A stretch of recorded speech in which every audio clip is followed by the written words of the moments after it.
My story begins in a green meadow, the perfect place for a young colt. I spent my days running with my mother, Duchess, and other young horses, learning the joy of freedom. My mother was wise. She taught me to be gentle, to work with a good will, and to trust humans, though not all would be kind. Her lessons shaped my life, guiding me through dark times. Our first master, Farmer Gray, was gentle and fair.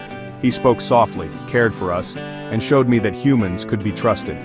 I learned that kindness from people could be a source of comfort and safety. My mother often said, "Handsome is as handsome does," reminding me that actions matter more than looks. I was proud of my black coat and white foot, but I tried harder to be good and obedient.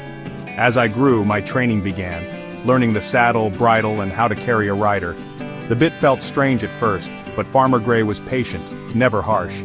He taught me that working with humans could be a partnership built on trust. My early life was a lesson in how kindness can bridge the gap between species. Those peaceful days in the meadow were a time of innocence and simple joys. My mother's wisdom and Farmer Gray's care gave me a strong foundation. I learned that trust and respect are precious gifts. These early experiences prepared me for the challenges ahead. I wanted to make my mother proud and live up to my family's good name. The world, I would soon learn, was much larger and more complicated, but the lessons of my youth would always guide me. My story truly began with kindness. When I was old enough, I was sold to Squire Gordon at Bertwick Park, where my name became Black Beauty. Though I missed my mother, Bertwick soon felt like home. Squire Gordon, his wife, and John Manley, the head groom, treated us with respect and compassion. Our stables were clean, our food good, and our harnesses comfortable. At Bertwick I met two friends, Merrylegs, a cheerful pony adored by the children, and Ginger, a spirited mare scarred by past cruelty. John Manley's patience helped Ginger learn to trust again. Life at Bertwick was filled with pleasant work and peaceful rest. We pulled the carriage but were never overworked. John Manley praised us, making us feel valued. We were treated as family, not just servants. Even mistakes were met with understanding, like when young Joe Green, new to the job, made me ill by accident. Joe was devastated, but he learned from his error and became a careful, compassionate groom. Bertwick Park was a place where both horses and humans grew kinder. The happiness and contentment we felt there was rare. It was a world where kindness was the rule. I learned that good people could make all the difference. The bonds we formed at Bertwick shaped my view of humanity. I wished every horse could know such a home. But life, I would soon discover, does not always remain so gentle. My time at Bertwick was a precious memory I would carry forever. My happy days at Bertwick ended when Mrs. Gordon fell ill and the family had to move. Ginger and I were sold together, hoping for kindness, but found a harsher world. Our new owners cared more for appearances than our well-being. They forced us to wear bearing reins, pulling our heads unnaturally high for fashion. The pain was constant, making it hard to breathe or work. Ginger, already wounded by past cruelty, suffered most. Her spirit broke under the strain, and she was punished for her desperation. The bearing rein was a symbol of thoughtless cruelty, humans valuing style over our comfort. Our owners didn't see us as feeling beings, just as accessories. This lack of empathy allowed them to cause pain without guilt. Every day became a struggle against pain and misunderstanding. Ginger's rebellion was met with harshness, and she was eventually sold away. I never saw her again, but heard her life only grew harder. Her fate was a stark reminder of how easily noble creatures can be destroyed by ignorance. The world outside Bertwick was full of suffering for horses like us. Our lives depended entirely on the hearts of our owners. The difference between kindness and cruelty was everything. I learned that not all humans understood or cared about our pain. The loss of Ginger haunted me, a warning of what could happen to any horse. I learned that a human's hand could bring comfort or pain, depending on the heart behind it.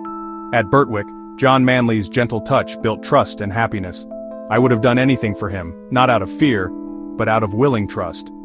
Later, as a cab horse in the city, I met men who saw me only as a tool. Their hands were rough, their voices harsh, and the whip was used without thought. This treatment filled me with fear and made my body ache. The difference was not just in actions but in attitude. Kind people like Joe Green learned from mistakes and grew more compassionate. Cruel people acted from selfishness, ignoring our suffering. I saw drivers overload carts and whip horses mercilessly. This was not ignorance but a lack of empathy. Under kind care, a horse can thrive. Under cruelty, its spirit is broken. I saw many horses' lives ruined by the luck of their owners. The fate of a horse depended entirely on the choices of humans. The weight of a human hand, for good or ill, shaped our entire existence. Kindness was the difference between a life of dignity and one of misery. If humans could see the world through our eyes, everything would change. They'd feel the pain of a bit, the sting of a whip, the fear of the unknown. Empathy is the bridge between species. My story is a plea for humans to look beyond our strength and see our sensitive hearts. We cannot speak your language, you must learn to read our signs. Ears back, refusing to move, these are cries for help. The golden rule should extend to all living creatures. Would you want to work until you collapse or be left cold and hungry? True morality means including the voiceless in our circle of compassion. This lesson is for everyone, not just horse owners. Every act of cruelty diminishes us. Every act of kindness lifts us all. By learning to feel for animals, we become more human. The empathy we show to a horse can ripple outwards, making us kinder to each other. Treating animals well teaches patience, gentleness, and responsibility. My life was a journey through many hands, each new owner changing my fate. After the pain of the bearing reins, I became a cab horse in London. The work was endless, the streets harsh, and my spirit faded. Yet my first cab driver, Jerry Barker, was kind and principled. He put his horses first, never used the whip, and cared for me even when it meant less for his family. Working for Jerry showed me that kindness could exist even in hardship. But Jerry fell ill, and I was sold again. My next owner, a grain dealer, overloaded me and ignored my pain. My health failed, and I was injured and discarded. I became a down-and-out horse, passed from one poor owner to another. My coat grew dull, my joints ached, and my spirit was nearly crushed. I saw the world from the very bottom, a place of neglect and desperation.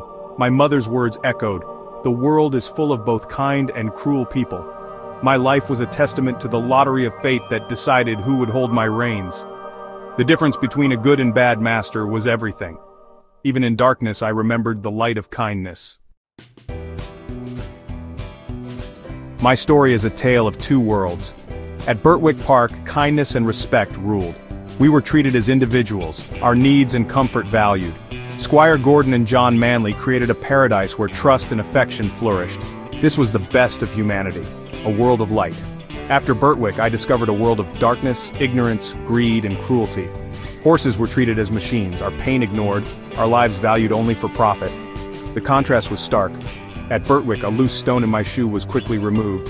In the city, I worked with a nail in my hoof. Warm mashes and clean bedding were replaced by cold, hunger, and neglect. These differences meant the difference between dignity and misery. This is not just my story, but that of countless animals. The line between these worlds is drawn by human choice. Every person decides which world an animal will live in.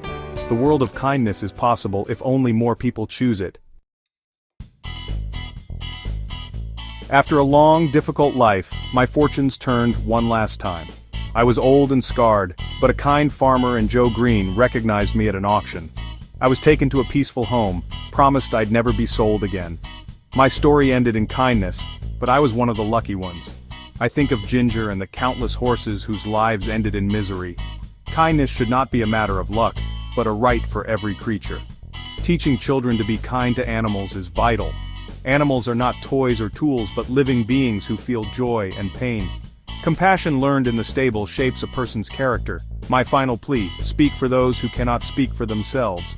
Step in when you see cruelty, show kindness whenever you can. Let us work for a world where no creature suffers for human vanity or greed. Make gentle treatment the rule, not the exception.